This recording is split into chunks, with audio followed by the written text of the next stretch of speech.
ঢাকা সাভারের ঢাকা আরিচা মহাসড়ক অবরোধ করে বিক্ষোভ করছেন একটি তৈরি পোশাক কারখানার শ্রমিকরা। সোমবার সকাল ৯টা থেকে ১০টা পর্যন্ত সাভারের হেমায়েতপুর এলাকায় বসুন্ধরা গার্মেন্টস লিমিটেড নামে একটি পোশাক কারখানার শ্রমিকরা মহাসড়ক অবরোধ করে বিক্ষোভ করেন।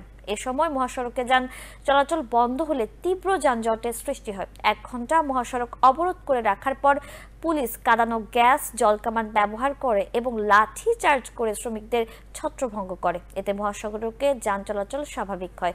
আন্দোলনরত শ্রমিকরা জানান, রোববার কারখানা শ্রমিকদের পাওনা পরিশোধের কথা থাকলেও মালিকপক্ষ তা করতে ব্যর্থ হয়।